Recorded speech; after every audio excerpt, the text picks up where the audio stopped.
Aš norėčiau kalbėti iš Lietuvos mokslo tarybos pozicijų, kaip humanitarinių socialinių mokslų komiteto pirmininkė, kaip aš matau šitą projektą ir jo vertę. Mums labai visiems svarbu aktualu mokslo vertinimas, ypač socialinių humanitarinių mokslų. Ypač pastaraisiais metais Europoje kilus nemenkai bangai reikalavimų, kad šitie mokslai būtų vertinami, kitaip integruojami ir apskritai jiem būtų skiriamas didesnis dėmesys, todėl kad mokslo bendruomenėje šių sričių mokslininkai sudaro trečdalį visų kitų. Tuo tarpu jiems skirtas finansavimas tikrai nesiekia net trečdalio. Labai trumpai kalbėsiu apie mokslo vertinimą apskritai, apie tai, kas yra vertinama ir kaip, šiek tiek daugiau apie kiekybinį ir kokybinį vertinimą, apie humanitarinių socialinių mokslų vertinimo situaciją ir ką galėtų duoti šiam vertinimui lituanistikos duomenų bazė. Pirmiausia, kas yra vertinama? Dažniausiai vertinami atskiri mokslininkai, jų darbai, pasiekimai, galimybės. Be to dar vertinami leidiniai, institucijos, renginiai, pagal tai yra įvairios konferencijos reitinguojamos, asociacijos ir daugelis kitų dalykų, jeigu tik iškyla reikalas vertinti. Reikalas kyla dėl įvairių priežasčių, dažniausiai finansavimo arba dėl simbolinio kapitalo, dėl reitingavimo, dėl vietos panašių institucijų, leidinių arba renginių sąrašuose. Kaip vertinami, jūs žinote, dažniausiai kiekybiškai ir kokybiškai, kai kada pirmenybę teikiant vienam iš šitų dviejų būdų.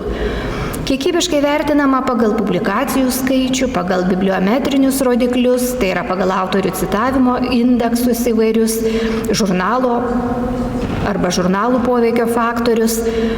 Kokybiškai vertinama ekspertams vertinant publikacijų, projektų, paraiškų tekstus. Čia norėčiau pabrėžti žodį tekstus. Būtent tekstas turėtų būti ir yra kokybinio vertinimo pagrindas. Kiek kitaip, štai šitie du vertinimo būdai yra įsikūniję ir pavadinti bibliografinio ir dabar priešpriešinamo bibliometrinio vertinimo atveju.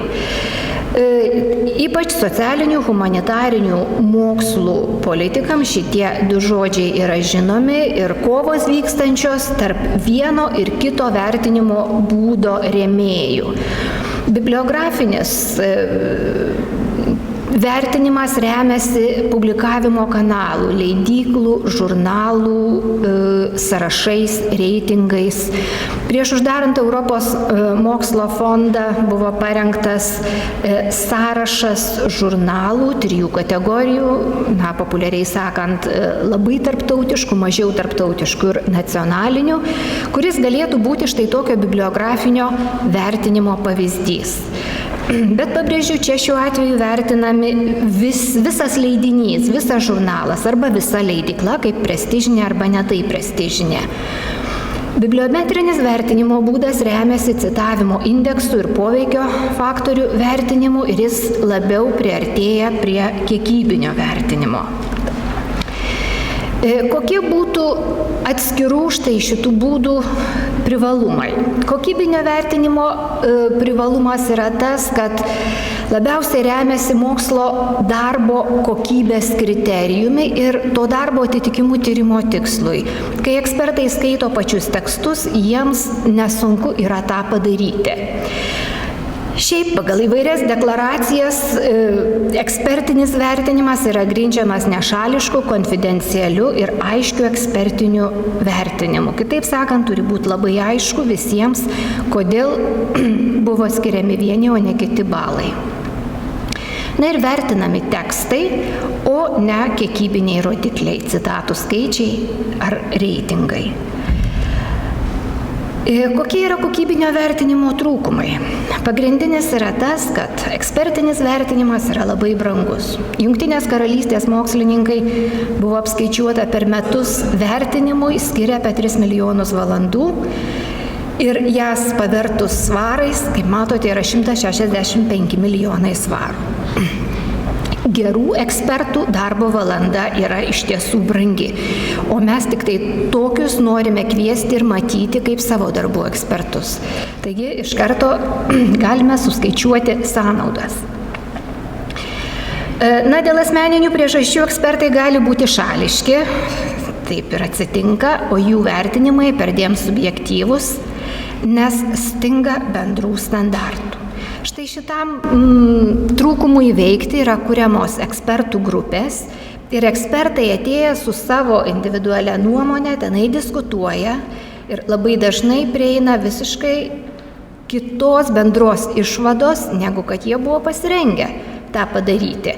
Tai yra labai gerai ir būtent ekspertų grupių vertinimas yra laikomas pačiu patikimiausiu. Tačiau yra atvejų, kada ekspertų grupės arba negali būti sudarytos, arba negali susirinkti, ir tada tie subjektyvūs veiksniai gali imti viršų. Dar vienas trūkumas įvardyjamas mokslo politikų yra tas, kad tuomet, kai vertina ekspertai, jie yra linkę teikti pirmenybę pripažintiems dalykams, tai, kas tuo metu populiaru, madinga. Ir dėl paprasčiausių žmogiškųjų savybių jie dažnai negali pastebėti inovatyvių idėjų, nepripažintų mokslininkų, nes štai šituos dalykus turi patikrinti laikas, o vertinti reikia iškart. Norėčiau šiek tiek pakalbėti ir apie kiekybinio vertinimo privalumus ir trūkumus. Didžiausias privalumas yra aiškumas ir objektyvumas, nes labai aiškus yra bendri standartai ir visi vertinime dalyvaujantis darbai gali būti palyginami. Nors įvairiuose tekstuose, straipsniuose įspėjama, kad negalima lyginti, pavyzdžiui, jaunų ir vyresnių tyrėjų citavimo indeksų arba mažų ir didelių grupių vadovų arba tų vadovų, kurie yra turėję didelių biudžetų projektus ir mažų biudžetų. Kitaip sakant, čia yra nepalyginami dalykai, ypač jeigu kalbam apie vieną iš kiekybinio rodiklių H indeksą. Tačiau taip jau yra, kad tokiu atveju vis tiek lyginama. Trūkumai. Pagrindinis trūkumas, aš jau čia nuo savęs pasakysiu, tai, kad mokslo poveikis suprantamas tik kaip citavimas. Atrodo, kad mokslas ir skirtas tam, kad gamintų citatas ir kad vieni kitų citatas vartotume. Aišku, kad ne tik tam, bet kai vertinama kiekybiškai į kitus dalykus, nėra galimybė atsižvelgti. Be to, vertinimai remiasi citatų skaičiais, būtent skaičiais, kuriais gali būti manipuliuojama. Žinomi, ne visada etiški savęs citavimo atvejai, rezultatų tiražavimas siekiant vėlgi turėti didesnį vienokį ar kitokį indeksą. Ir paskutinis dalykas tai yra tas, kad aukšti žurnalų poveikio faktoriai nebūtinai rodo juose skelbtų straipsnių vertingumą, nes vertinamas visas žurnalas. O žinia, žurnale yra ne tik mokslo tiriamieji, bet ir apžvalginiai straipsniai, programinės įrangos pristatymo, recenzijos, pačių yra įvairiausių. Taigi jie nevienodos vertės. Tuo tarpu gerų ar prastų darbų galima rasti visur. Štai šitos kiekybinio ir kokybinio vertinimo ydos ir dorybės lemia situaciją vertinant skirtingų mokslų sritis. Ir nepasakyčiau, kad čia visiškai yra priklausomybė ar koreliacija, bet vis dėlto humanitarinių ir socialinių mokslų atveju daugiau galioja kokybinis vertinimas nei kiekybinis. Ne visur yra taip, ne visose šalyse yra po kelis komitetus, 2 komitetus, ar skirtingas vertinimo, štai būtent humanitarinių socialinių mokslų vertinimo tradicijas, taisyklės, kaip Lietuvoje. Ir nežinau, ar šitaip ilgai bus. Ir dėl to verta visiems pagalvoti, kaip būtų galima bendrinti vertinimus, kad jie tiktų visoms sritims. Dėl ko dabar norima ir siekiama netaikyti gamtos ir technikos mokslų vertinimo standartų humanitariniams socialiniams mokslams. Dėl kelių akivaizdžių priežasčių, kurios čia yra jum ir pateiktos. Dėl to, kad mūsų atveju yra kur kas didesnė publikacijų žanrų įvairovė. Labai svarbios monografijos, humanitaram teksto reikia tam, kad jie įsibėgėtų ir pasakytų tą, ką jie nori pasakyti. Straipsnio tiesiog apimties neužtenka. Redaguotos knygos, labai svarbi šių mokslo atveju yra švietėjiška literatūra. Labai svarbu ir kalbų įvairovė, todėl kad daugelis šių sričių mokslo objektų negali būti aprašomi anglų arba kokia kita kalba, negu kad pats tyrimo objektas – kalba, istorija, literatūra. Negalima taikyti bendrų standartų dar ir dėl to, kad daugelis šių sričių darbų yra publikuojami gimtąja kalba nacionaliniuose leidiniuose, kurie, aišku, neturi tokių poveikio faktorių, jie yra nepalyginami. Nežinau, ar būsiu teisi sakydama, bet man rodos, kad šiuo atveju, mūsų atveju yra kur kas didesnė sričių, krypčių, šakų ir metodų įvairovė. Mėgstu rodyti pavyzdį kalbotyrą, kuriai daugiau nei 2000 metų. Įsivaizduokit, kad per tą laiką tikrai spėjo užsikristalizuoti labai daug skirtingų ir ganėtinai autonomiškų šakų. Na ir dėl to ir su tuo susijęs yra šiek tiek menkesnis tyrimų tarptautiškumas, nors reiktų atiduoti duoklę ir pasakyti, kad socialiniai mokslai yra tarptautiškesni už humanitarinius. Ir suprantama skirtinga citavimo ir bendra autorystės kultūra. Thomson Reuters atveju buvo bandoma skaičiuoti citavimo indeksus humanitariniams mokslams ir jie iš karto pajuto, kad čia kažkas yra ne taip, kad, pavyzdžiui, humanitarai jie cituoja ne tik tada, kai kitas autorius yra svarbus šitam konkrečiam tyrimui, bet tada, kai jis ir nesvarbus, tada, kai norima atsiriboti nuo kai kurių autorių. Citavimo indeksuose jie visi turi vienodą vertę ir svarbus ir nesvarbus. Kitaip sakant, yra kita citavimo kultūra. Na ir suprantama, yra kur kas didesnė teksto kaip pagrindo sukurti argumentacinę struktūrą svarba. Taigi, esame kitokie ir ne tik dėl šitų, bet ir dėl daugelio kitų priežasčių. Tačiau iš Europos komisijos ir apskritai sklinda kalbos apie didėjantį poreikį suvienodinti mokslo vertinimą, taikant ir vieniems ir kitiems bibliometrinius metodus. Kaip tą būtų galima padaryti? Tai, kas jau vyksta dabar, tai yra bandymai įtraukti mūsų sričių darbus į egzistuojančias duomenų bazes, nes dabar, pavyzdžiui, Web of Science ir Scopus negali pasigirti gera mūsų mokslų darbų aprėptimi. Kita galimybė yra kurti naujas specialias duomenų bazes, nacionalinės, sakykime, yra tokia Frida Norvegijoje, socialinių humanitarinių mokslų duomenų bazė Olandijoje, tik socialinių mokslų Vokietijoje. Na ir dar viena galimybė, apie kurią šiandien ypač daug kalbama, apie galimybę kurti naują bendrą Europos šalių humanitarinių socialinių mokslų duomenų bazę, nacionalinių bazių pagrindų, kuri be visų kitų svarbių funkcijų dar būtų skirta ir mokslo vertinimui. Ir jeigu ir toliau bus judama tą linkme, tai aš matyčiau, kad lituanistikos duomenų bazė galėtų būti pagrindas dalyvauti štai tokiame Europos projekte. Kodėl? Todėl, kad tai yra iš tiesų kokybiškų dalies humanitarinių socialinių darbų talpykla.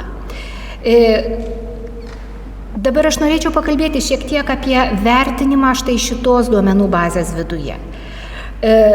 Kodėl galima sakyti, kad jis leidžia turėti kokybiškus tekstus šioje duomenų bazėje?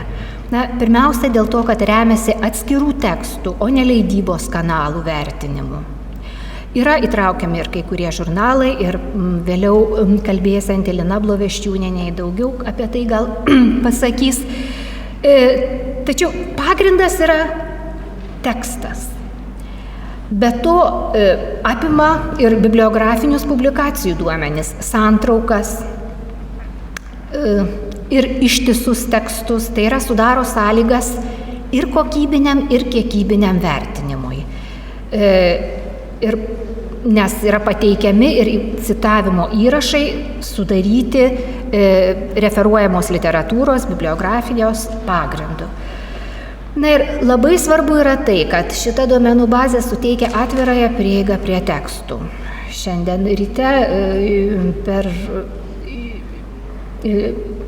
radiją įrašėme laidą apie atvirąją prieigą, kuri leidžia vertinti mokslo darbus ir po to, kai jie yra paskelbiami, komentuojant, suprantama, mokslininkams, kurie išmano tą sritį, per įvairias interaktyvias sąsajas, ir tai labai pagerina mokslo darbų kokybę.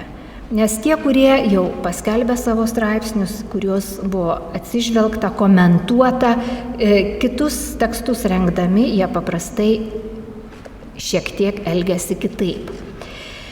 Kokios buvo vertinimo procedūros lituanistikos duomenų bazėje? Tai pirminė teksto atranka, apie kurią aš daug nekalbėsiu, nes tai yra mūsų bibliotekininkų darbas.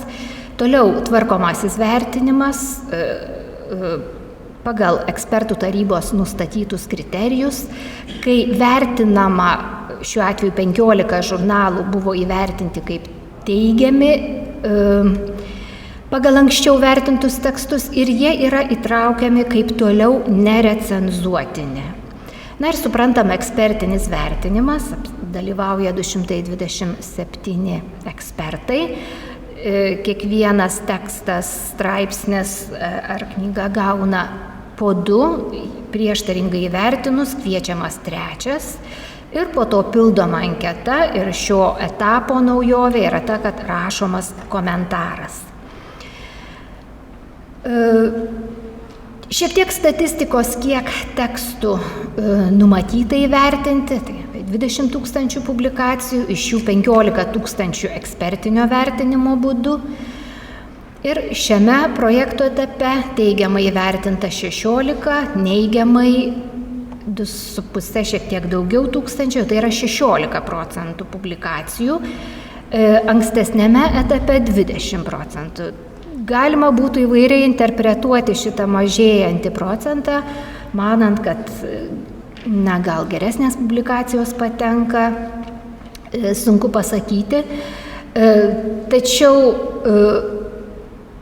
mažėjant neigiamai įvertintų publikacijų skaičiui galima mažiau ir recenzuoti. Šioje lentelėje jūs matote tekstų vertinimo rezultatus pagal šalis. Nežinau, ar aiškiai matote, tačiau daugiausiai neigiamai įvertintų tekstų yra iš Baltarusijos tenai spausdintų leidinių. Visai baigdama štai šitą trumpą pristatymą norėčiau šiek tiek pakalbėti apie tai, kaip būtų galima tobulinti lituanistikos duomenų bazės vertinimo sistemą. Galima pradėti jau nuo pirminės atrankos ir plėsti geografiją. Kaip matote, šiame etape jau jinai išsiplėtė, tačiau galima būtų ir dar apriepti plačiau lituanistiką. Tvarkomojo vertinimo atveju būtų galima prie esamų 15 žurnalų pridėti ir kaip neekspertuojamus ir tuos, kurių publikacijos buvo teigiamai įvertintos 90%. Ir galiausiai daugiausiai galima nuveikti ekspertinio vertinimo labui. Reikalinga nauja mokslo krypčių šakų klasifikavimo sistema, nes dabartinė tikrai netenkina mūsų poreikių. Gal reikia labiau vertinamojo, o ne referuojamojo pobūdžio komentarų. Čia mes sudarėm tokį nedidelį tekstinėlį iš visų jūsų komentarų ir aš bandžiau netgi ir dažninį žodžių sąrašą sudaryti ir pasižiūrėti, kur tie vertinamieji žodžiai atsiduria. Tikrai jie nėra labai dažni, vadinasi, iš tiesų daugiausiai bandoma apžvelgti, apie ką yra tekstas, o tik po to šiek tiek jį vertinti, pakomentuoti. Na ir labai svarbi yra plagiato patikra, dėja, bet todėl, kad yra keli atvejai, dėl kurių buvo kreiptas ir į Lietuvos mokslo tarybos etikos komisiją, tik ji nieko negalėjo pagelbėti, nes tie tekstai rašyti, kitaip sakant, tai nėra mokslo tarybos projektas, straipsniai, kurie buvo rašyti anksčiau. Ir nors ir yra akivaizdžių plagiato atvejų, tačiau jie tiesiog nepatenka į duomenų bazę, o kad tokių nebūtų ir ateityje, derėtų pradėti naudoti įvairius programinius įrankius, leidžiančius patikrinti tekstus.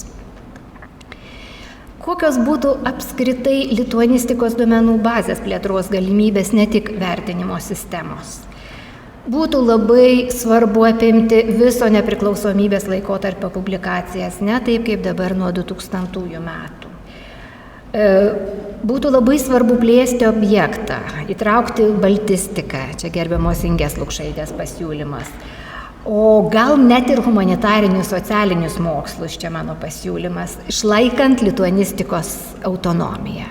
Nes jeigu mes eisime į bendrą Europos humanitarinių socialinių mokslų duomenų bazę, ten gal reikės ir plačiau. Tolydžio mažinti ekspertuojamųjų tekstų skaičių, reikia sąveikos su institucijų mokslo darbų vertinimu. Kartą jie vertinami ekspertų galėtų patekti, tai ką ir pirmininkas sakė, jie galėtų patekti į lituanistikos duomenų bazę, kita vertus iš lituanistikos duomenų bazės darbai turėtų turėti tam tikrą grįžtamąjį ryšį institucijom, vertinant institucijas ar mokslininkus. Manau, kad reikėtų kurti ir taikyti specialią humanitarinių socialinių mokslų bibliometrijos metodiką. Būtina remtis šią duomenų bazę, vertinant mūsų mokslus Lietuvoje. Ir, aišku, labai svarbu būtų integruoti šią duomenų bazę į būsimas tarptautinės struktūras. O svarbiausia, mano manymu, tai būtų tiesiog didžiuotis, jeigu mūsų darbai yra šitoje duomenų bazėje, nes jinai to verta. Ačiū.